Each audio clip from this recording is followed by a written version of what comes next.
Alors, bonjour tout le monde, nous allons commencer. Alors, aujourd'hui, donc, c'est le dernier cours avant le mini-test 3, mini-test qui aura lieu mardi matin, un peu comme la dernière fois, c'est-à-dire vous allez avoir un test Moodle à compléter dans un laps de temps d'environ une heure et quart. Je vous enverrai les détails cette fin de semaine. C'est un mini-test qui va principalement porter sur les répétitives, naturellement, parce que ça a été un gros morceau de ces derniers cours. Alors, répétitive, l'intégration des éléments algorithmiques. On va évidemment retoucher les 6 premiers modules également parce que c'est dur, on ne peut pas vraiment les mettre de côté, on en a besoin. Il y aura des questions, oui, de programmation, naturellement, mais également des questions, par exemple, sur les expressions logiques et leur résolution des expressions logiques. Euh, bon, c'est pas mal ça, en gros. Euh, pour ce matin, qu'allons-nous faire? En gros, on va reprendre, on va poursuivre ce qu'on a entrepris mardi, c'est-à-dire que mardi, nous avons rédigé, en fait, je vous ai présenté une étude de cas où on a fait la conception et la réalisation d'une application qui permettait à un enseignant de gérer les notes d'un groupe d'étudiants. Bon, aujourd'hui, ce qu'on va faire, c'est qu'on va repartir de ce code-là et on va essayer de le généraliser. Bon, quand je dis ça, généraliser, c'est que nous avons mis en lumière la dernière fois qu'il y avait des fonctions qui se ressemblaient étrangement. Elles se ressemblaient étrangement, elles faisaient quelque chose toujours de différent, mais elles le faisaient finalement en, parce que les données souvent étaient différentes. Bon, alors on va voir comment on est capable de finalement généraliser ces fonctions-là. Alors, je vais vous partager donc la fin de l'étude de cas là-dessus.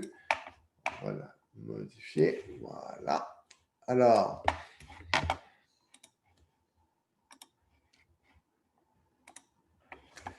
si vous voyez bien, donc ça, c'est l'étude de cas. Je vais me rendre vers la fin de l'étude de cas, un peu avant ça, où on fait nos remarques sur l'algorithme. Alors, les 3 remarques, il y en avait 2 qui aujourd'hui vont être particulièrement importantes. La troisième touchait les fonctions de type void qui n'avaient pas de valeur de retour. Donc, si nous regardons les deux premières remarques, nous avons ici lire nombre d'étudiants, lire nombre de notes, lire notes, se partagent la caractéristique de ne pas avoir d'intrant de fonction, c'est-à-dire de paramètres. Mais ces fonctions-là, bon, elles ont la capacité de nous ramener quand même quelque chose, de l'information, parce qu'elles demandaient finalement une information à l'utilisateur. Mais je remarque, sur le plan algorithmique, on peut constater qu'elles sont très semblables.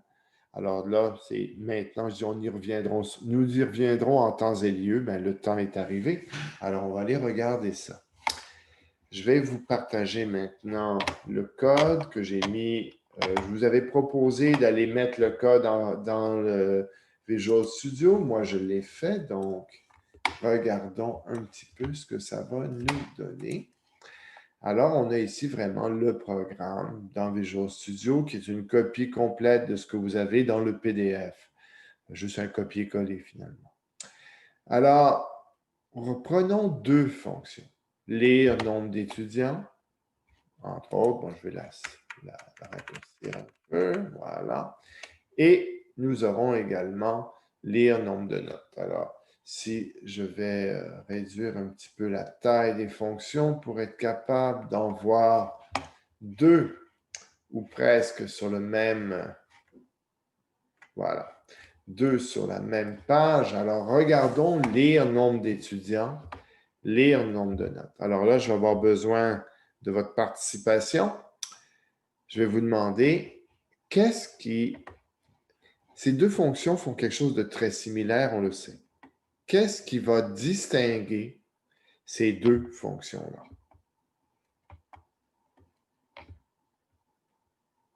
Leur minimum, puis leur maximum, puis leur type.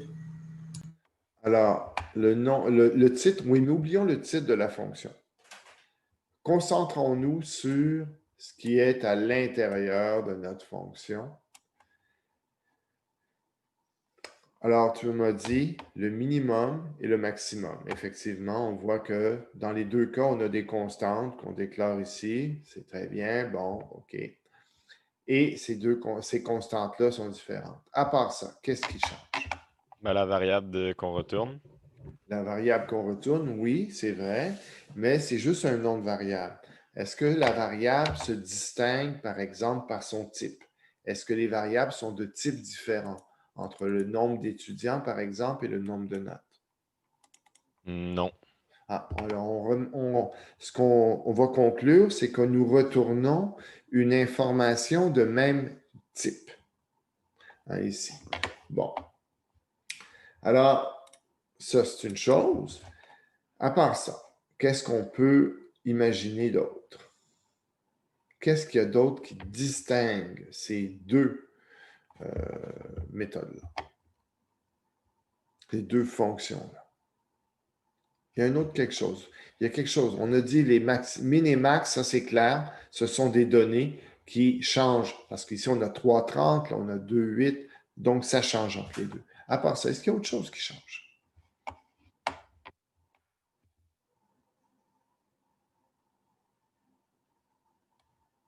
Regardez bien. C'est pas si compliqué que ça. Parce que ça devrait être assez visible.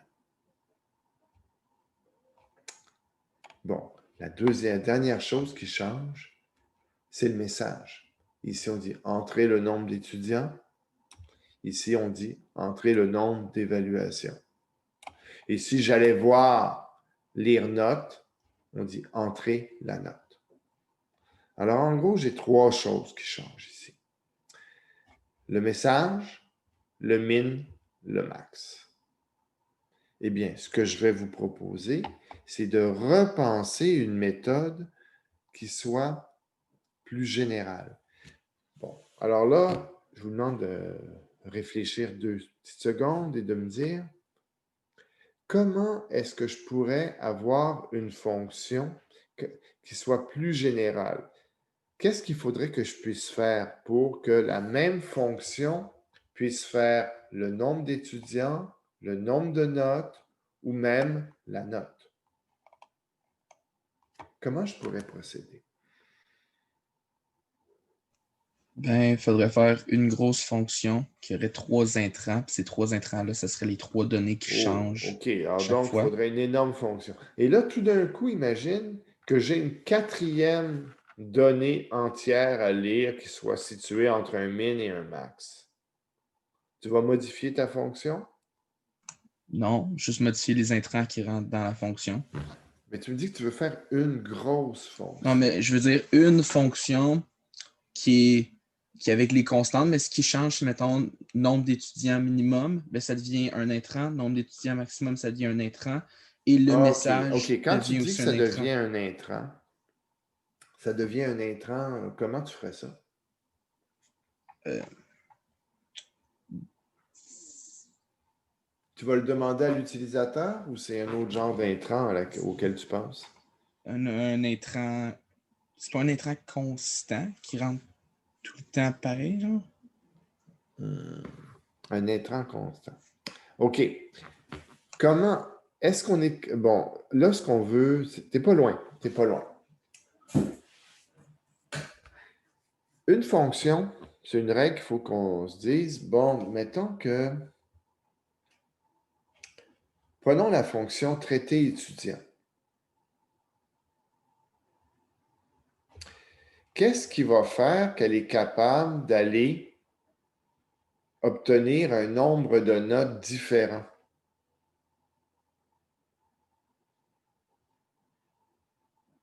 Tout dépendant de Son minimum, puis son maximum. OK. Mais je parle par exemple, ici, on dit obtenir somme des notes. Obtenir somme des notes, ce que ça va faire, c'est que ça va lire un certain nombre de notes et ça va me ramener la somme. Qu'est-ce qui fait qu'obtenir somme des notes, je suis capable de lui demander de lire 5 notes une fois et qu'une autre fois, je vais lui demander de lire 3 notes, mettons. C'est quoi qui fait en sorte que la fonction est capable de s'adapter à ma demande? La variable nombre de notes qui rentre.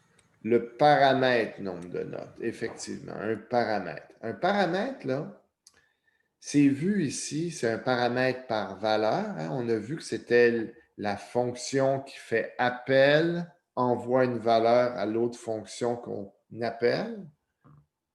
Ici, là, ce paramètre-là, on appelle ça aussi un intrant de fonction.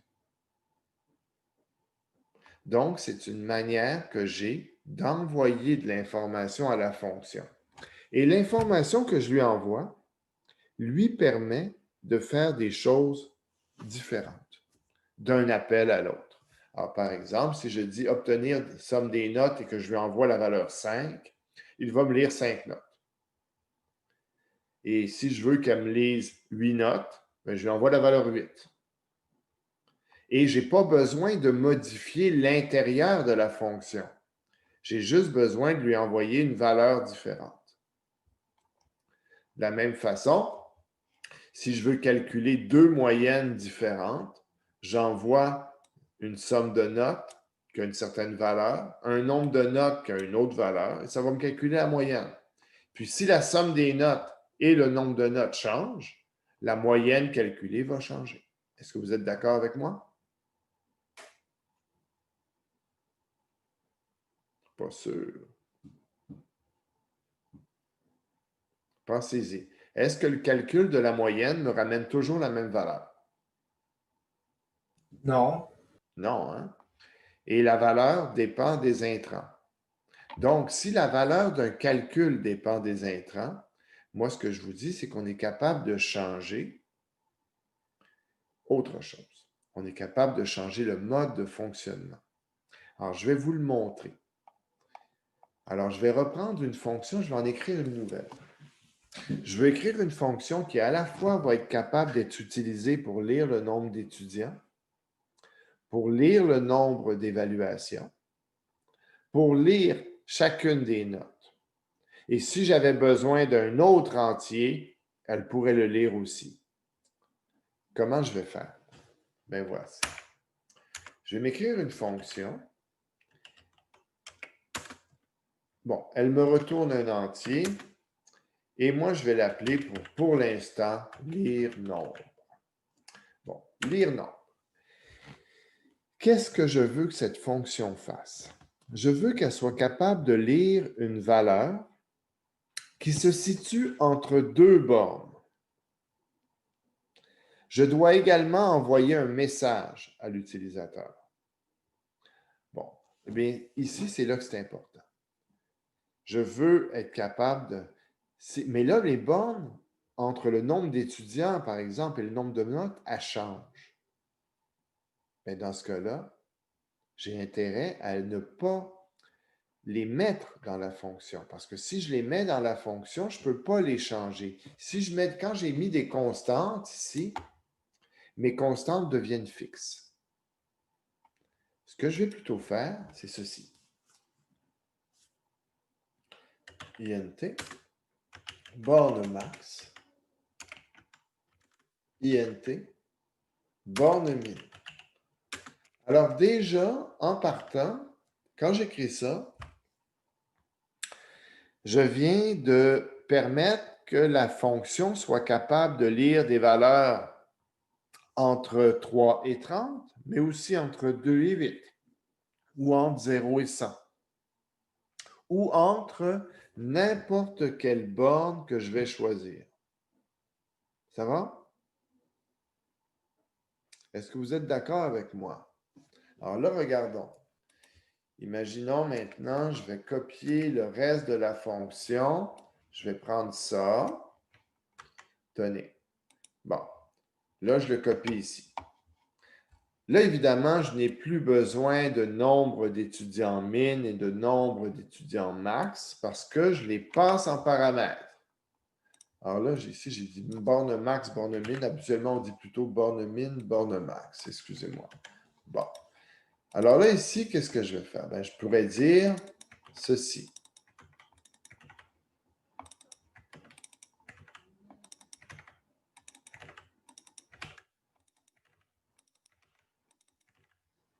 Bon.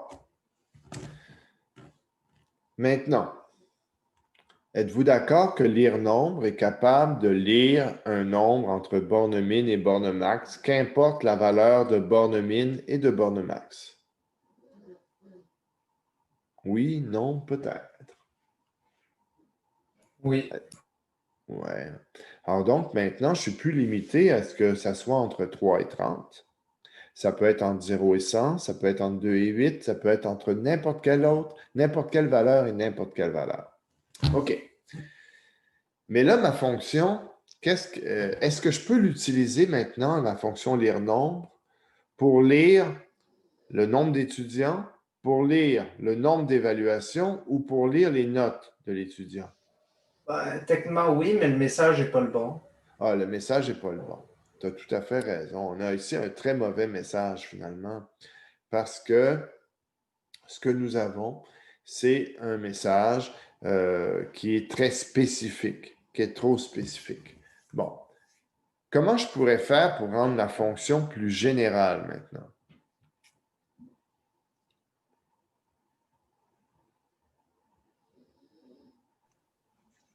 On pourrait mettre un troisième paramètre de fonction Ouais. qui serait un string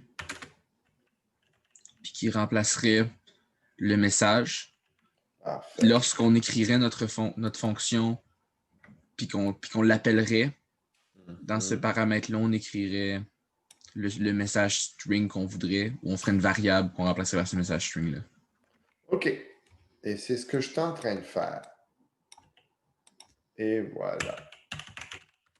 Alors, si vous regardez, par exemple, ce que je viens d'écrire ici, console.write, je reprends le message que j'ai envoyé. Là, ici, j'ai maintenant ma fonction lire nombre, reçoit borne min, reçoit borne max et reçoit le message. Je vais afficher un message d'entrée qui comporte ces trois morceaux-là. Message, borne min, borne max. Ce message d'entrée est le même ici. Parfait. Bon, la seule chose qui est agaçante, là, c'est le nombre d'étudiants invalides. Bon, je pourrais simplement dire la valeur entrée est invalide. Et là, tout d'un coup, lire nombre peut être utilisé par, à la place de lire nombre d'étudiants, lire nombre de notes ou lire notes. Et ça, je vais vous le montrer, je vais vous le prouver. Alors, pour l'instant, je ne vais pas utiliser ma fonction lire nombre. Je vais la laisser là. Et je vais juste exécuter mon programme qui, pour l'instant, si vous regardez bien, va utiliser lire. En fait, bon, là, il manque un petit truc. Excusez-moi, je vais juste retrouver ma fonction.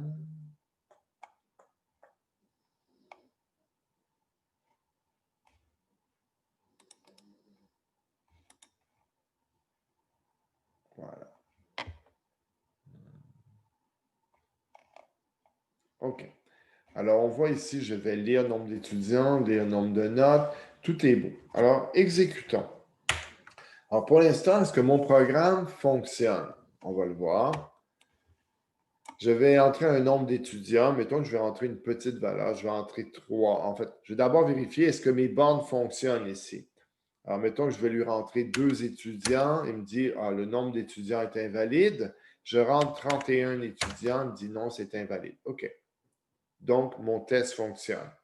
Et il me redemande. Mettons que je vais entrer 3 maintenant. Ça marche. Là, on me dit entrer le nombre d'évaluations entre 2 et 8. Mettons que j'entre 1 pour tester. Il me dit non, c'est pas bon. J'entre 9 pour tester. Il me dit non, c'est pas bon. OK.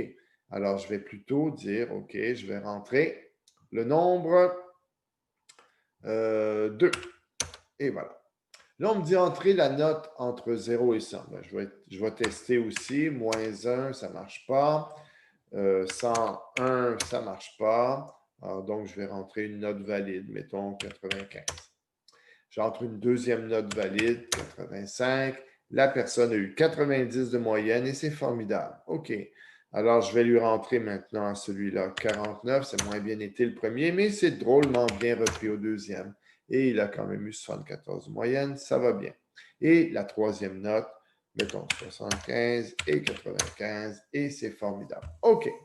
Alors donc, on a réussi. On voit que notre programme fonctionne pour l'instant, tel qu'il était écrit initialement. Bon. J'ai juste vu un petit truc qui m'a agacé. Ouais, il y a un right line ici. Bon, c'est pas grave. Bon.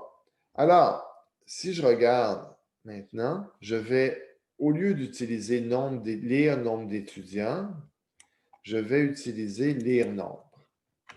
Alors, lire nombre, je vais dire, bon, ben, je vais lire le nombre d'étudiants.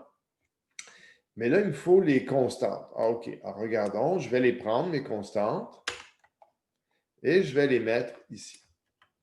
Oups. CTRL-X. CTRL-V. Alors là, maintenant, j'ai mes constantes. Alors là, je suis capable de dire nombre d'étudiants min et nombre d'étudiants max. Et là, il faut que je lui passe un message. Alors, le message que je pourrais lui passer, c'est « Entrer le nombre d'étudiants ».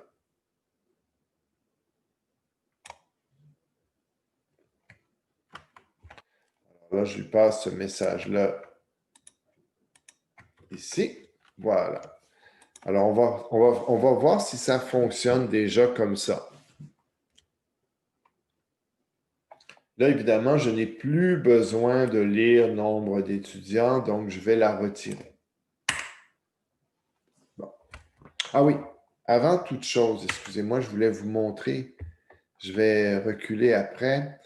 Je vais revenir à ça. OK. Bon. Avant toute chose, je voulais vous montrer un petit détail sur le programme avant de le généraliser. Si on regarde le nombre de lignes de ce programme, je suis à 143 lignes. OK, on garde ça en tête. Là, je l'ai noté quelque part. Et maintenant, ben, écoutez, on va refaire le travail. Et là, cette fois-ci, mon nombre d'étudiants. Donc, voilà. J'ai mon nombre de... Je vais prendre lire nombre. C'est ce qui va devenir ici. Je reprends mes deux constantes. Je les déclare dans le main. Je prends mon message, entrer le nombre d'étudiants. Il devient mon message ici. Alors, je vais donc avoir ceci. Et avant, je vais placer mes deux constantes. Et voilà. Alors donc, lire nombre, ça semble honnête. J'enlève lire nombre d'étudiants. Bon. Je vais voir combien de lignes j'ai maintenant. Ben, j'ai même une ligne de plus. Ah. Sans doute que j'ai une ligne blanche de plus qui s'est glissée quelque part. Mais, donc, je n'ai pas de gain pour l'instant. Mais on va juste voir si ça fonctionne bien. Alors, je reteste. Oh, il y a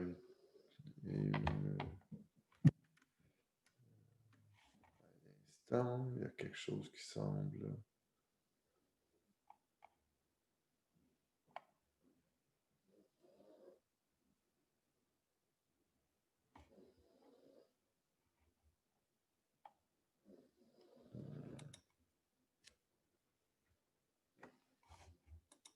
On va régénérer la fonction.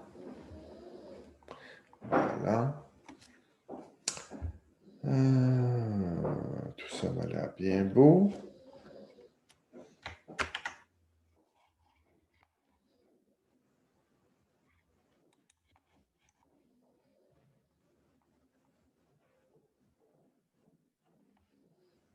Oups, excusez-moi, j'ai fait une petite gaffe ici.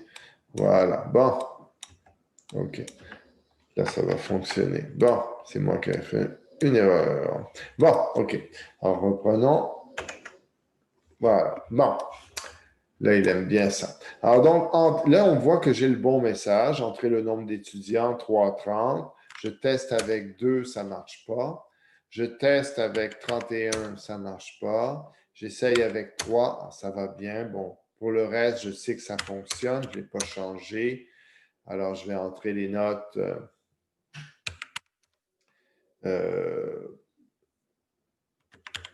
N'importe quelle note, ça a peu d'importance. C'est juste pour mon test, c'est beau. Bon, qu'est-ce qu'il faut maintenant? Regardons cette fonction-là. Qu'est-ce que je pourrais améliorer pour la rendre plus générale encore?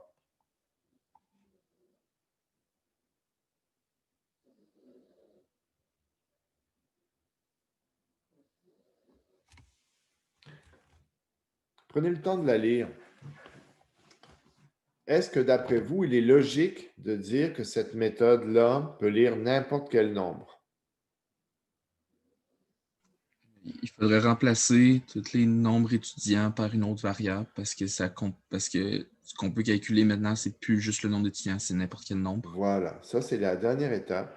Effectivement, c'est qu'il faut rendre notre code logique. Il faut rendre notre code le plus lisible possible. Et effectivement, étant donné que je pourrais utiliser lire nombre pour lire n'importe quelle valeur, ben, ce n'est pas nécessairement des nombres d'étudiants. Donc, je pourrais lire NB tout simplement, ou nombre. Ça aurait été, on va l'écrire au complet, nombre. Alors là, à ce moment-là, effectivement, attendez, je vais vous le montrer comment j'aurais fait normalement. Bon. Alors ici, j'aurais écrit nombre. Et là, je serais allé ici, j'aurais dit, oh non, il ne veut pas. Bon, c'est pas gentil de sa part. Alors, je prends ça, j'écris nombre. Et le système me dit renommer nombre d'étudiants en nombre. Je dis oui. Et là, tous les nombres d'étudiants de la fonction sont devenus des nombres. Bon, OK.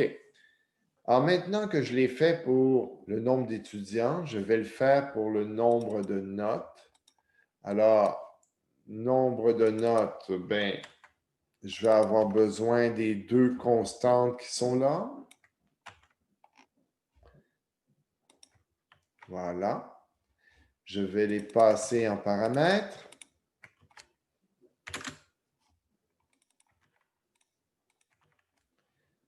Et il va me manquer le message qui devrait être ici, entrer le nombre d'évaluations. Voilà. Ici. Voilà. Là encore, je n'ai plus besoin du nombre de notes. Je l'enlève.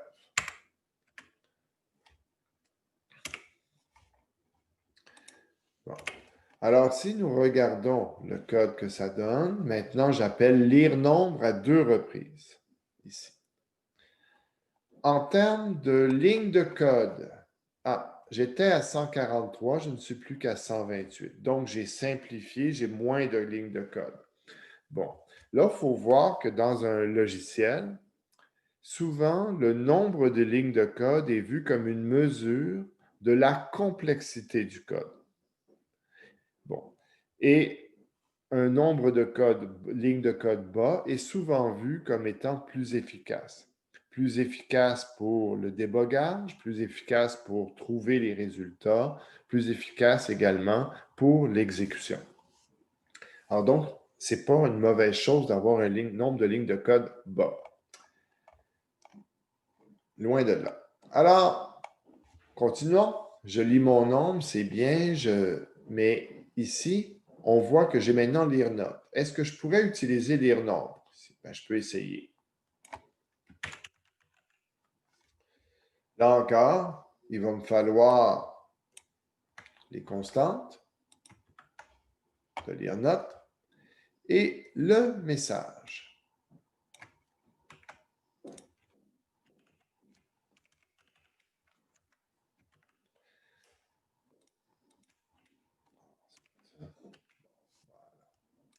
en note min, virgule, note max, virgule, entrer la note, point virgule. Je n'ai plus besoin de lire note théoriquement. Mon code est descendu maintenant à 114 lignes. J'ai encore perdu des lignes. Et est-ce qu'il fonctionne actuellement? Allons voir. Bon.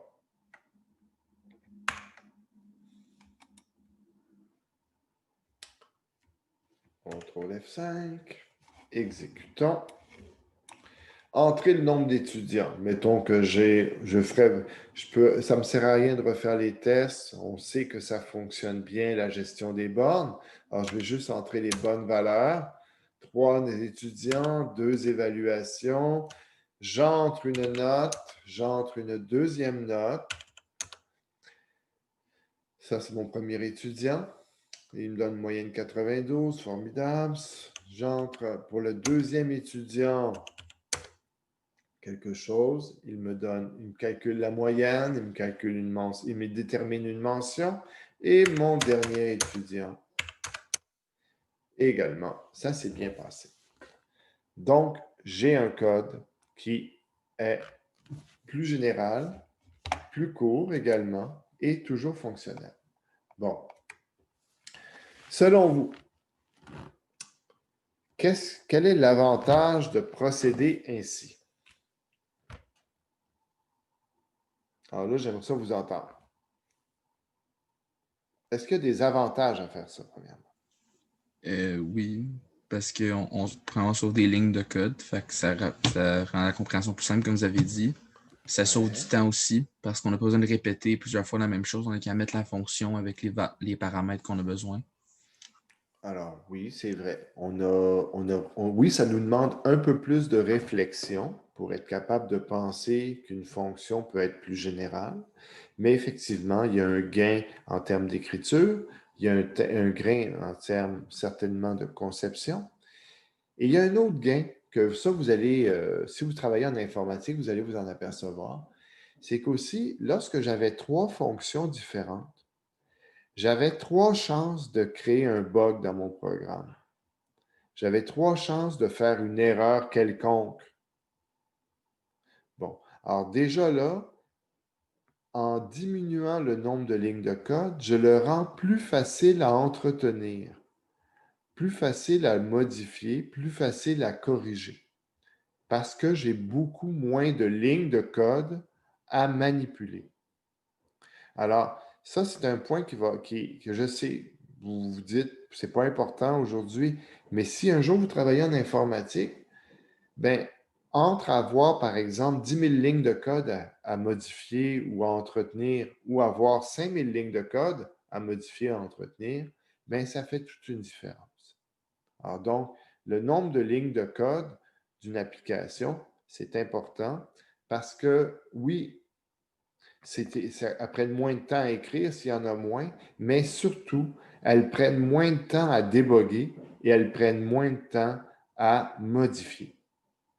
Ça, c'est certain. Parce que si au lieu, par exemple, imaginons qu'on ait partout dans nos programmes des fonctions qui vont lire des nombres entre des bornes, puis on en a des dizaines, parce qu'on lit des dizaines de valeurs différentes, et tout d'un coup, on décide que nous, à l'avenir, le message qu'on veut dire, c'est pas la valeur entrée est invalide, mais on va dire une niaiserie. Là. On va dire, nous, ce qu'on veut changer, c'est le nombre entré par l'utilisateur est invalide. Alors là, on veut juste faire cette modification-là. Si j'ai juste une fonction, j'ai juste à le faire une fois, la modification. Si j'ai 20 fonctions, bien, je vais devoir le faire 20 fois. Et là, ici, évidemment, c'est une modification niaiseuse. Mais imaginons que, je ne sais pas moi, je veux rendre que mon code va être capable, en fonction de la langue de l'utilisateur, écrire le message en français, en anglais, en espagnol. Ça me fait juste un endroit à modifier. Tandis que si j'avais plusieurs fonctions, ça me fait autant d'endroits que de fonctions. Et là, il y a une règle en informatique, c'est qu'à chaque fois qu'on fait une modification dans un programme, on introduit une chance de bug, même si la modification est simple. Parce que, bon, l'être humain, des fois, fait des erreurs. Alors donc, c'est sûr qu'il n'y a pas beaucoup de désavantages à avoir une fonction plus générale. Bon, c'est sûr que par contre, l'avantage d'avoir plus de fonctions spécialisées, c'est que le code est facile à lire. On voit bien, ah là, on est en train de lire des étudiants. Là, ici, on est en train de lire des nombres de notes, etc. Mais ce n'est pas un gros avantage par rapport aux désavantages qu'on aurait. Alors, nous sommes partis d'un programme qui avait 143 lignes et qui maintenant n'en compte plus qu'environ 114. Donc, on a épargné une trentaine de lignes. Une trentaine de lignes, bien écoutez, 30 lignes sur 143, c'est quand même 20 du code environ. Un peu plus de 20 du code. Alors ça, c'est important. Est-ce que vous avez des questions pour l'instant? OK. Mais on n'a pas fini par contre. Parce qu'on avait vu que dans mon code, il y a aussi d'autres fonctions qui se ressemblent. C'est mes 3 prédicats. Ils se ressemblent étrangement. Vous ne trouvez pas? Ouais. Comment on pourrait faire pour créer un prédicat qui permette de faire tout ça?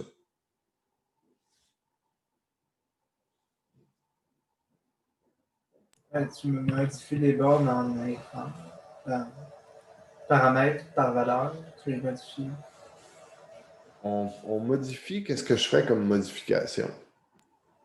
Tu prends le même code, puis à la place d'être des seuils, bien, ou tu compares la moyenne paramètre par valeur, puis le seuil, quelque chose. OK. Alors, on va essayer ça. Mettons statique. Bool, parce que ça ne change pas. Ça sera toujours une fonction booléenne. Et, bon, là, c'est toujours est moins que très bien. Finalement, c'est est plus petit que quelque chose. C'est ça? Est plus petit qu'une borne. Hein? Alors, moi, je vais l'écrire comme ça. Est plus petit que. Alors là, je vais dire, bon, ben là, c'est sûr qu'on avait un nombre, mettons, là, ici, j'ai marqué toujours moyenne. Bon, après ça, on va y réfléchir. Et là, tu me dis que je pourrais rajouter un deuxième paramètre, c'est ça? Ouais, qui est le seuil à quoi on compare la moyenne. OK, INT seuil. Alors, à ce moment-là, ce que je peux faire, effectivement, c'est juste de dire return moyenne plus petit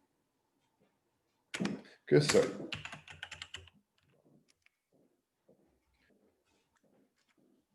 Alors ça serait déjà un plus. Bon. Mais par contre, ici, je vais être honnête avec vous, la fonction est devenue vraiment générale. Hein? Alors, peut-être que le mot moyenne n'est plus approprié parce que ça ne sera pas toujours une moyenne. Je suis en train de créer une fonction qui va vérifier si un nombre est plus petit qu'un autre. Donc, ce n'est plus nécessairement une moyenne. Ça peut être n'importe quel nombre. Alors, ici, regardons ce que je fais. Je change moyenne pour nombre. Là, le système va me dire, veux-tu renommer moyenne? Oui, c'est fait. Alors, maintenant, par contre, ce que je vais devoir faire, c'est prendre mes constantes, les déplacer.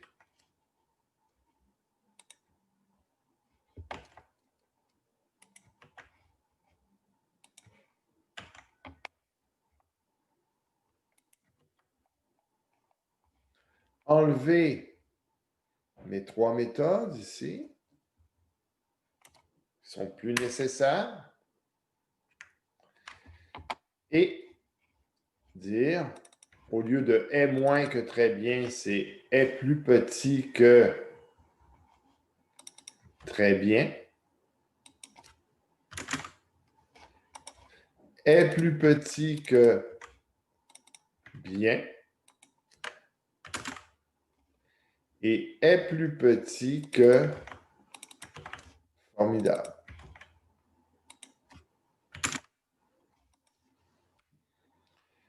Et là, j'ai un code également. Je n'ai plus qu'un seul prédicat au lieu de 3. Et mon code est maintenant de 106 lignes. Alors, je suis passé de 143 à 106. Oui, c'est un changement important. Hein? J'ai plus de 30% de mon code qui a disparu.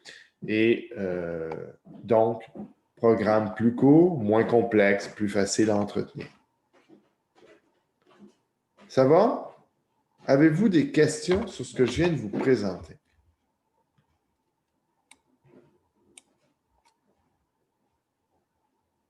Bon. Vous avez dans un document que j'ai mis, ce qui est sur Moodle, un instant, généralisation, ici. Voilà.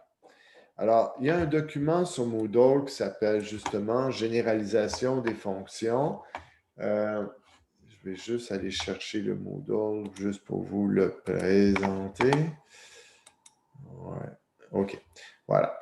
Alors donc, dans le module 8, il y a un document sur la généralisation des fonctions. Et ce document-là retrace ce que je viens de faire finalement pour la fonction lire un nombre entre deux bornes et lire fonction est plus petit. Moi, ce que j'ai appelé, je l'ai appelé lire. Non, bon, en fait, ça aurait été plus joli, je l'ai appelé lire nombre. Ici, j'ai donné un meilleur nom dans mon document, hein, lire nombre entre deux bornes. Bon. Alors ici, on voit que mon découpage final est plus simple. Il y a moins de fonctions différentes. On remarque également que lire nombre, en fait, ici, ce que j'ai appelé lire nombre entre deux bornes, est appelé à des endroits différents dans mon programme. Bon. Lorsqu'on fait des fonctions comme ça, il faut prendre ça comme si nous créons des outils logiciels. Alors, imaginons, là, il faut voir votre programme comme une espèce de boîte à outils que vous utilisez pour manipuler les données. Alors, il est normal d'avoir des outils qui sont plus généraux par moment parce qu'on peut les utiliser à plusieurs endroits. Alors, ici, c'est les fonctions de lecture et les fonctions prédicats que j'ai modifiées, mais ça aurait pu toucher n'importe quel type de fonction. Plus tard dans votre formation, on verra même comment, dans certaines situations, modifier le traitement effectué. Alors là, on parlera d'expression lambda, par exemple, ou de délégué. Mais pour aujourd'hui, on n'en est pas là. Alors donc, le document, justement, porte le nom de généralisation des fonctions, retrace tout ce que je viens de faire. Alors, ici, je vous présente donc la solution sur le travail que nous avons fait. Moi, j'ai ajouté plus de choses. J'ai ajouté une analyse parce que je pense que lorsqu'on doit effectuer une conception logicielle, il faut faire une micro-analyse, faire de la conception. C'est toujours une bonne idée. Donc, pour ce qui est de l'analyse, finalement, j'ai été très, très, très simple. J'ai des intrants. J'ai un intrant, c'est le nombre choisi par l'utilisateur. Je ne considérerai pas le nombre choisi par le programme comme un intrant. On va dire qu'il vient de l'interne. Bon. Les extrants, il y a le message qu'on envoie à l'utilisateur qui lui dit « Hey, c'est super ce que tu as fait, mais c'est trop petit ou c'est trop grand. » Bon. On a le message de félicitations. Bravo, tu as trouvé le bon nombre. Et il y a le message, c'est le nombre d'essais. Nous, notre capacité à compter le nombre de coups que ça a pris à notre utilisateur pour être capable de réussir. Les traitements, il y en avait deux. Il y avait de tirer un nombre aléatoire, c'était un traitement, donc il fallait générer un nombre aléatoire et déterminer l'indice à afficher à l'utilisateur. Donc, nous, on va connaître le nombre aléatoire, l'utilisateur va nous donner un nombre, on va les comparer et on va déterminer quel est le bon indice. Les autres informations pertinentes. Le nombre choisi, c'est le nombre choisi par l'ordinateur. Donc, c'est un nombre qui doit être dans un intervalle se situant entre 1 et 1000. Le tirage du nombre aléatoire doit nous fournir un nombre compris dans l'intervalle 1-1000, donc logiquement. Le nombre lu, le nombre choisi, c'est le nombre par l'utilisateur, c'est un nombre entre 1 et 1000. Et l'utilisateur doit entrer des nombres tant et aussi longtemps qu'il n'aura pas trouvé le nombre choisi aléatoirement par le programme. Bon, OK. Ici, donc, mon pseudocode, je l'écris, même si pour moi, ça serait facile de l'écrire, mais pour vous, c'est normal d'avoir besoin d'écrire du code un peu en français là, avant de le traduire. Alors, qu'est-ce qu'on a ici? On doit choisir un nombre aléatoire qui est entre min et max. OK. Le nombre d'essais, on démarre à 1. On commence avec un essai. On va choisir un nombre qui va être entre min et max. Et là, on nous dit, tant que le nombre choisi est différent de nombre aléatoire. Quand vous voyez ça, est-ce que d'après vous, c'est une boucle à compteur ou une boucle conditionnelle?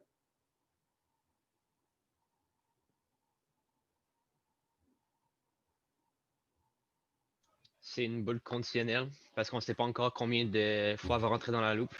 Pourtant, je compte le nombre d'essais, non?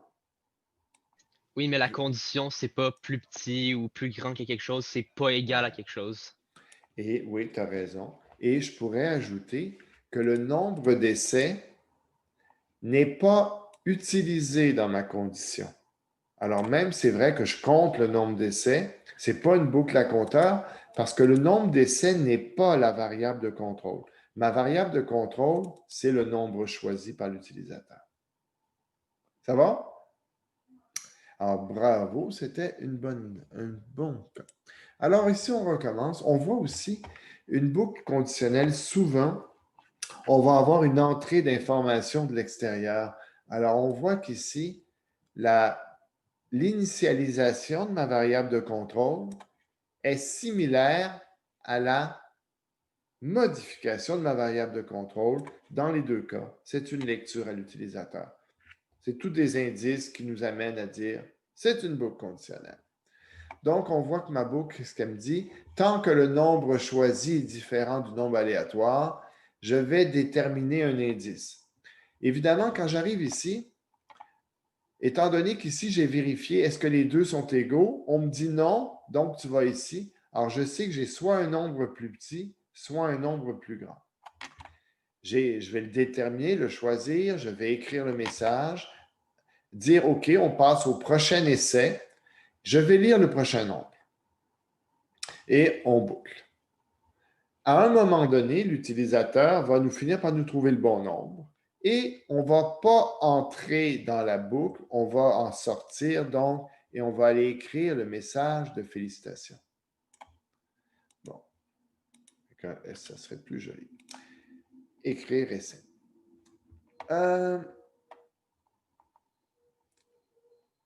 On a ensuite, alors là, regardons. Ça, c'est le programme principal. Maintenant, regardons les sous-programmes.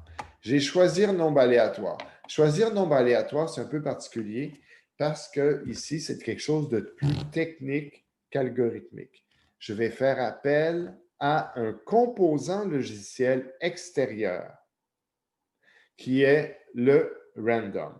Le random, il faut le voir comme un petit programme qui fonctionne à l'extérieur de notre programme. Et nous, on lui demande, écoute, donne-moi un nombre aléatoire.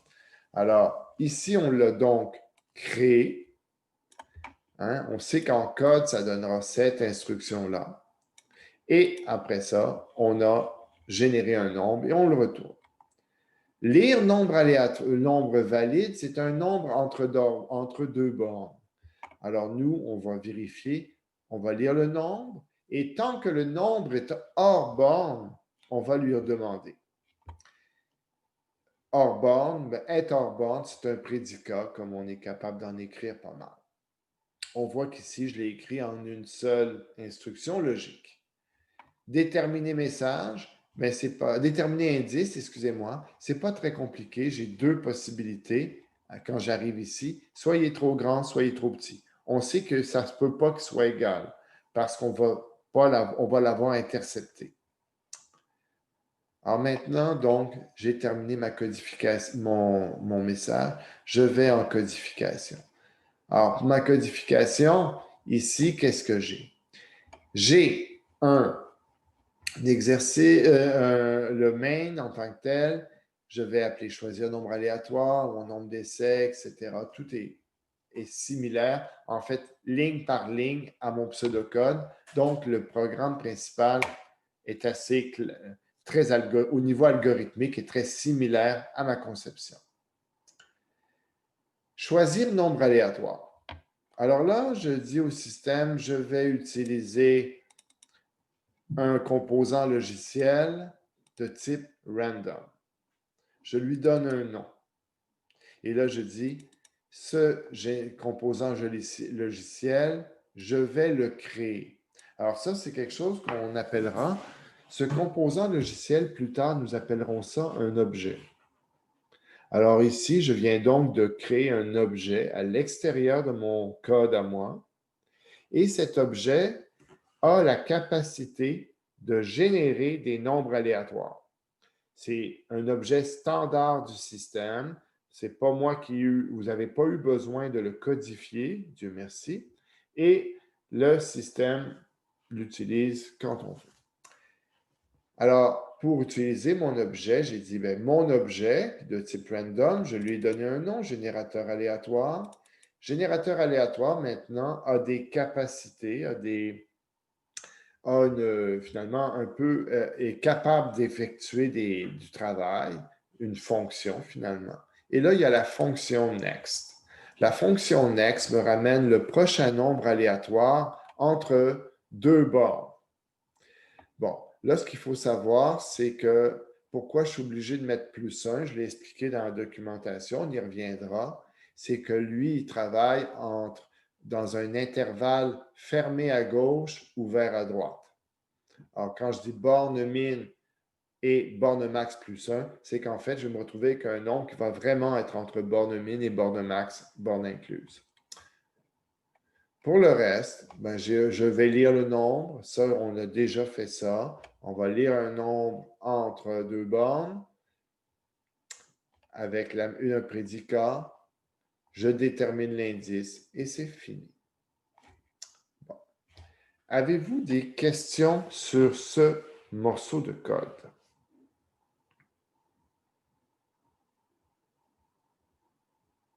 OK. Alors là, on a un peu de temps devant nous, puis on va faire quelque chose qui va être intéressant pour vous. Je vous suggère, messieurs, de vous démarrer un Visual Studio et on va coder quelque chose. On va prendre notre code qui est là. Alors, en tant que tel, c'est pas vous êtes capable de le copier. Hein? Vous avez accès à ce fichier. Je vais vous l'envoyer en fait. Non, excusez-moi. Donnez-moi 2 secondes. Je vais vous faire un petit programme que je vais vous faire parvenir. Non, je pense que je vais y aller simplement par une démonstration, mais vous serez capable de le faire. Je vous enverrai le programme après, ce sera plus simple. Sinon, ça va être un petit peu problématique. Bon, alors on y va. On va fermer celui-là. Ouais. On va ouvrir du code. On va créer un projet.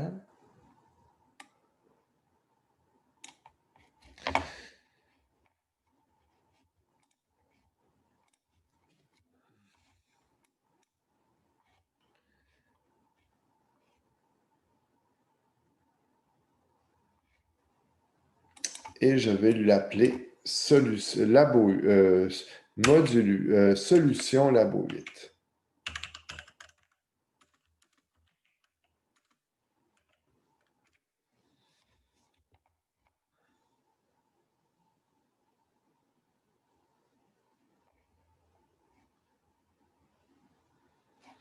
Bon.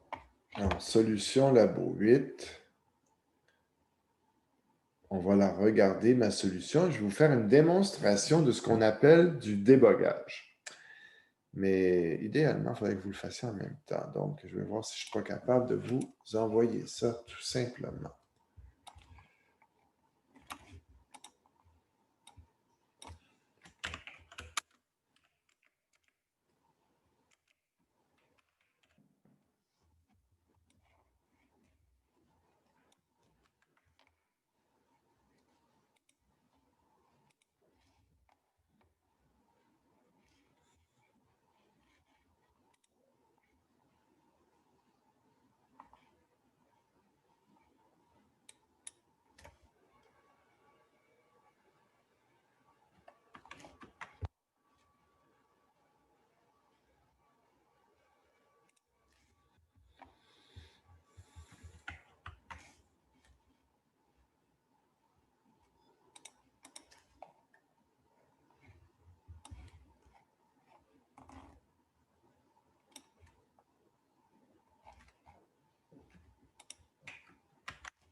Alors ça, je vais prendre ce petit fichier-là, ce programme-là. Je vais vous envoyer une archive tout de suite sur Colnet. Pas de problème, je vais juste vérifier qu'il n'y a pas un bug qui s'est généré. OK, parfait.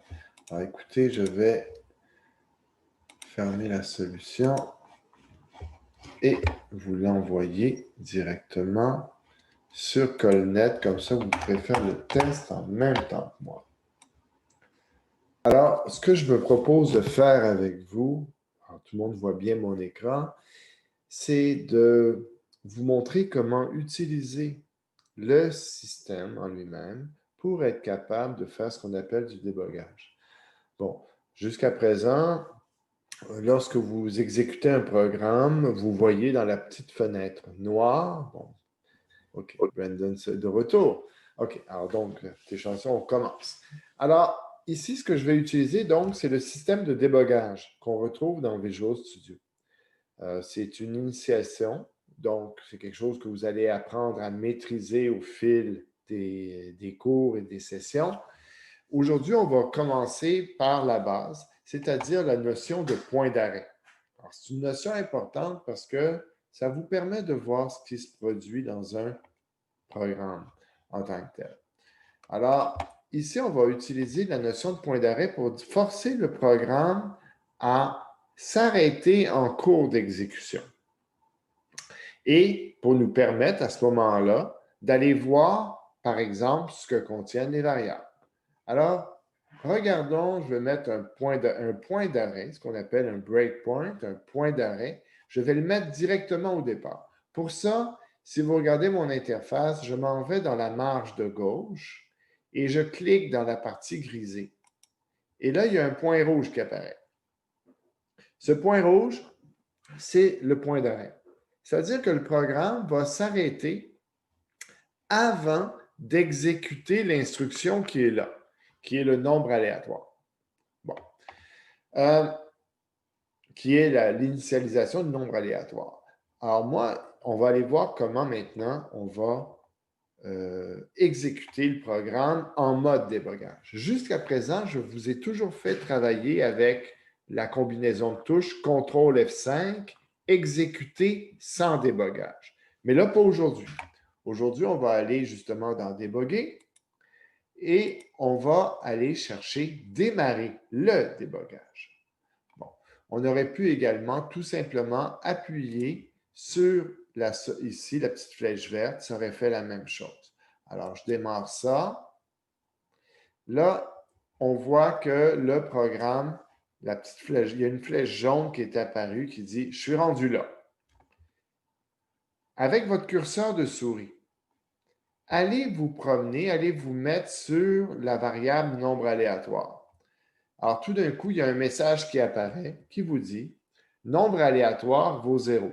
Effectivement, nombre aléatoire vaut 0 actuellement parce qu'on n'a pas encore été choisir le nombre aléatoire. Donc, c'est avant d'exécuter choisir nombre aléatoire. Bon. Maintenant, je vais lui demander, ben écoute, déplace-toi à la prochaine ligne. Là, ici, j'ai deux choix.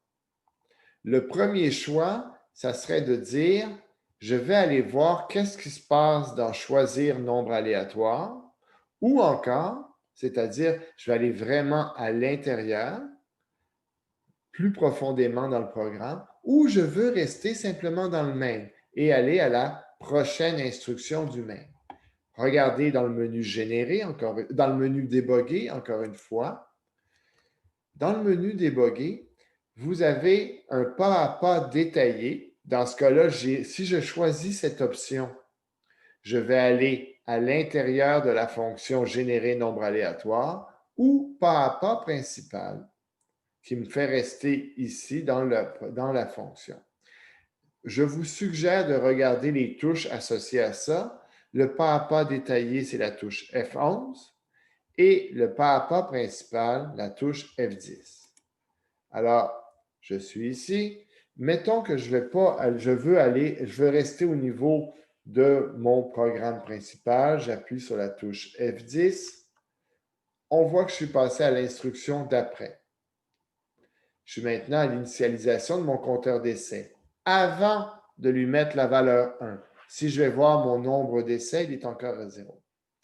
Par contre, je suis capable d'aller voir qu'est-ce qu'il y a sur nombre aléatoire. Nombre aléatoire vaut maintenant 333. C'est-à-dire que ma fonction de génération d'un nombre a fonctionné. Elle m'a généré ce nombre-là. Et là, je peux continuer encore une fois avec F10. Alors là, mon nombre d'essais, si je vais le voir, il est à 1. Mon nombre aléatoire est encore à 333, ce qui est normal. Il n'a pas changé. On ne lui a pas demandé de changer. Et là, si j'appuie sur F10, il va aller lire le nombre. Alors là, normalement, il serait supposé me demander un nombre. Et là, il est un peu mal pris parce que, attendez, je vais le...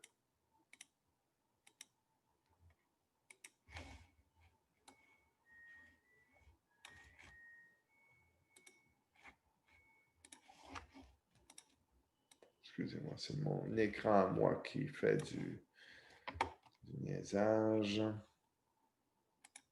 Voilà. Bon, alors là, ici, si je regarde, je peux rentrer mon nombre entre 1 et 1000. Mettons que je rentre 500. Et là, boum, je retourne dans mon programme principal. Et ainsi de suite. J'ai terminé. Là, j'arrive ici. Je peux regarder, j'ai nombre choisi qui vaut 500, qui est le nombre que j'ai entré. Et j'ai mon nombre aléatoire qui vaut toujours 333. Les deux sont différents, donc le programme va continuer. Bon. Là, je pourrais placer un autre breakpoint, mettons ici, à console.writeLine, et le système va lui dire « redémarre » maintenant. Alors, pour redémarrer, vous voyez en gros, ici en haut, c'est la flèche est maintenant devenue « continuer ». Ou encore, je pourrais utiliser la touche F5. Alors, si j'appuie sur « Continuer », le programme va redémarrer en mode normal, c'est-à-dire que là, il ne va pas s'arrêter à chaque instruction, il va tout simplement s'exécuter. Alors là, il va me demander, bon, moi là, j'ai triché un peu, je sais ce que le programme attend, il attend 333, j'entre 333 et j'arrive évidemment au message de félicitations.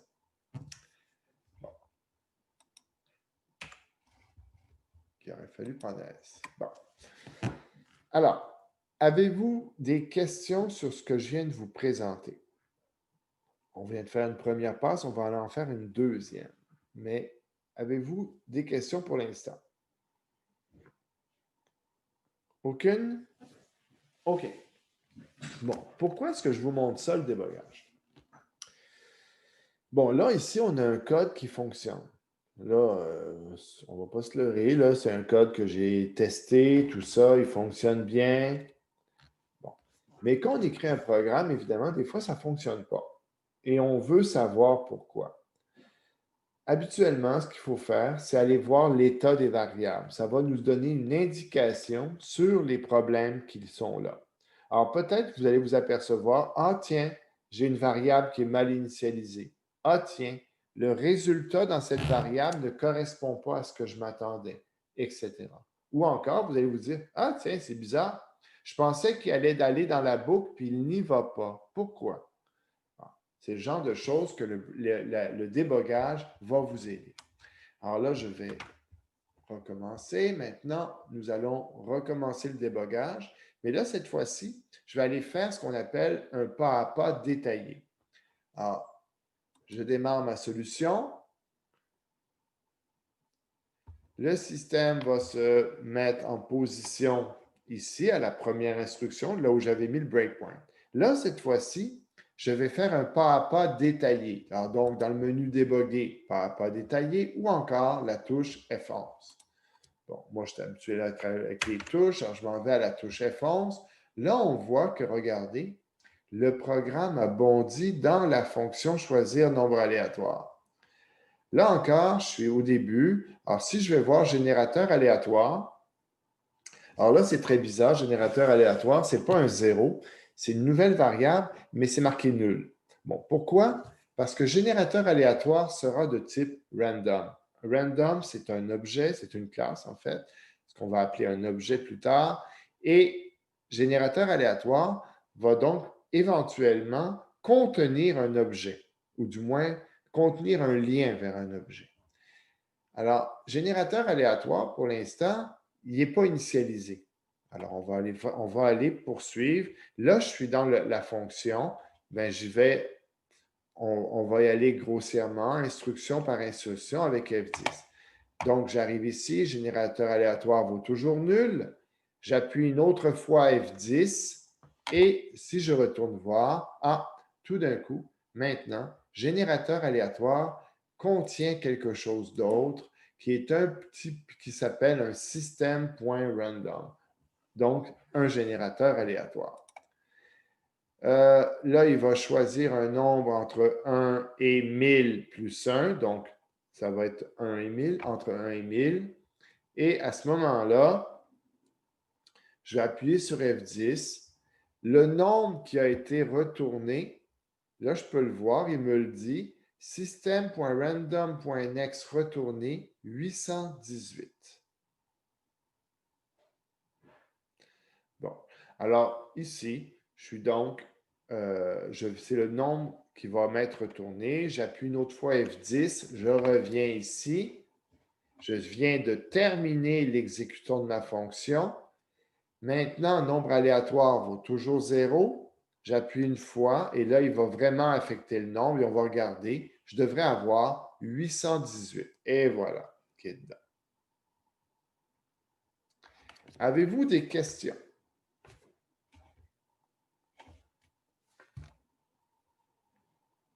Bon. Ça achève un peu la matière qu'on avait à voir aujourd'hui. Maintenant, je vais vous montrer ce que j'attends de vous en fin de semaine. Donc, je vais terminer l'exécution de ce programme. Je tente mon 818. Voilà, j'ai fini. Continuer. Ah oui, évidemment, les breakpoints, pour les enlever, on réappuie sur le point rouge. Ça enlève la pause, simplement.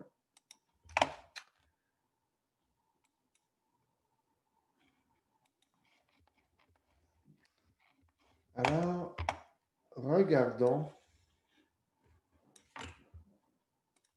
notre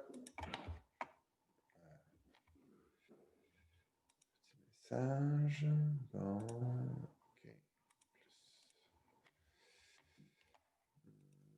Donc, je vais maintenant vous montrer un peu ce qui vous reste à faire pour vous de votre côté. Alors, de votre côté, donc, le module 8 est presque terminé. Ce qui nous reste, c'est la deuxième étude de cas. La deuxième étude de cas, je ne vous donne pas de laboratoire cette semaine. Vous n'avez pas de laboratoire à faire. Par contre, ça ne veut pas dire que vous n'avez pas de travail. Vous avez un examen à préparer et cette étude de cas, vous devez la faire pour être prêt pour l'examen. C'est-à-dire qu'il y aura sans doute des questions qui vont tenir compte du contenu de cette étude de cas. L'étude de cas ici va vous présenter un problème avec une solution donc très détaillée et vous devrez après ça la généraliser. Bon, il y a évidemment des exercices avec leur corrigé qui suivent. Alors ça, c'est votre travail. C'est ces 3 documents-là, l'étude de cas, l'énoncé des exercices et le corrigé de l'exercice. Ça, c'est ce que vous avez à faire pour compléter votre préparation. Bon. Je vais vous envoyer certainement cette fin de semaine également un message pour vous donner un peu plus d'informations sur le mini-test. Par exemple, bon, vous savez que c'est le module 7 beaucoup, donc il y aura beaucoup de boucles. Dans le module 7, si vous regardez les exercices, j'ai mis bon, moi, c'est certain que tout ce qui est dans l'exercice B, par exemple, ça, c'est du bonbon pour faire des questions d'examen. C'est évident qu'il y aura au moins 2 questions qui vont porter là-dessus, sur ce type de choses-là. Les répétitives, bien écoutez, je vous ai mis des tonnes de cas ici de répétitives. J'en ai mis 8 là pour les boucles à compteur. J'en ai mis 2 autres pour des boucles répétitives, des boucles conditionnelles. C'est évident que je vais aller jouer là-dedans également. Bon. Avez-vous des questions?